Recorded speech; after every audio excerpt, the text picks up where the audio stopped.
And so Boots, he thought that was amazing that this troll could talk. And the troll came through the clearing again saying, "Who is that? Hooing and chopping woods and trees down in my forest?" Well, Boots, being very clever, he quickly said, "It's me." And he got out the cheese away out of his bag.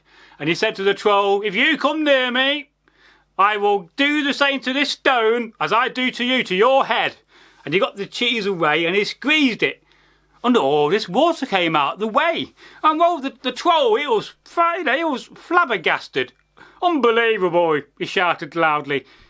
He thought any man that could squeeze water out of stone could squeeze it out of my head. "I'm not having that," said the troll.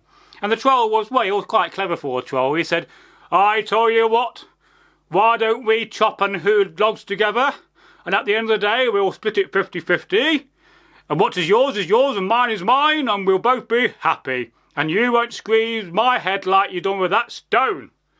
And so, at that very moment, Boots put the cheese back in his little bag. It was a script bag, a watertight leather bag. You know, and they're both started to chop logs and trees down all day. And they've been at it all day, all afternoon, you know, working up a sweat. It was fucking hard work. And, you know, the troll said, "Hey, it's getting late in the day, my little friend. Why don't you come back with me? And you can stay in my cave overnight. And tomorrow you can go on your way and I can go on my way." Well, Boots realised it was going to be dark soon. You know, he looked up, it was pretty dark up in the sky. And so he said, "Yes, I will indeed." And so they both went back to the troll's cave. It was ginormous and it was full of treasure and gold, in a cauldron in the middle. Well, Boots thought to himself, "Wow, I have never seen so much treasure. That would pay off all my father's debts and give me coin and treasure too. But if only I can get my hand on it." And now the troll, he was getting hungry and he said, "How about a contest between you and I?" "I love a fucking contest," said the big, nasty, big, ugly troll. And Boots said, "Oh yes, let's have an eating contest. Let's have a good old match. He said, 'You got any porridge? I love porridge.'" And so the big troll went to the back of the cave and brought forth a large kettle, a cauldron. And he said, "You go and fill this up with water, and I will make the porridge ready." Well, Boots tried to lift this cauldron, it was too heavy.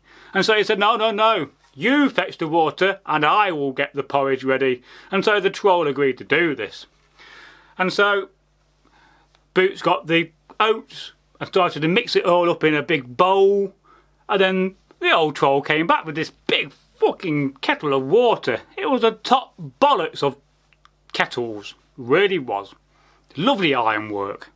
I'm jealous. And so, you know, he put water, it was already in the kettle, and Boots, dropped in the old oats, and, you know, the troll stirred it with a big fuck off wooden spoon, you know. It reminds me of a scene out of Lord of the Rings, but I don't know why, you know. And, you know, and they started to make porridge. And the contest was who could eat the most porridge. You know, so they both got an equal bowl. The troll poured out some for him and some for Boots, and they both started eating. You know, after 9 bowls, Boots was getting a bit filled up. But the troll, well, he didn't seem to get filled up. He was just eating and eating and eating. And so Boots, who was very clever, he thought, "Oh, I got my old script bag. I'll start putting a old bit of the old, porridge in there." So when the troll was looking, he was putting his porridge into his old leather bag. But after a time, another 9 bowls of porridge came past, and there was no sugar or no jam. Oh no, just bloody plain fucking porridge. You know, it was getting full up again. The old leather bag was full up. And so he thought to himself, "I know." And so he got his old favourite sea axe and he cut a slit at the bottom of the bag to let the porridge out. Now the troll at this time thought to himself, "How are you eating so much porridge, my little friend?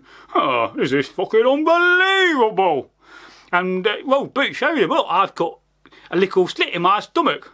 Because as far as the old troll was concerned, it wasn't a leather bag. He just thought it was old Boots' old tummy sticking out. And then old Boots said, "Well, once I've done that, it lets the porridge out, I can eat more." Oh, well, the troll was very, very stupid. And he got a big knife and he cut himself right down here. All of his guts came out and he died. Now, Boots was very clever, as I said in this fucking story a few times. And he remembered an old story his grandfather told him about putting iron into a cauldron.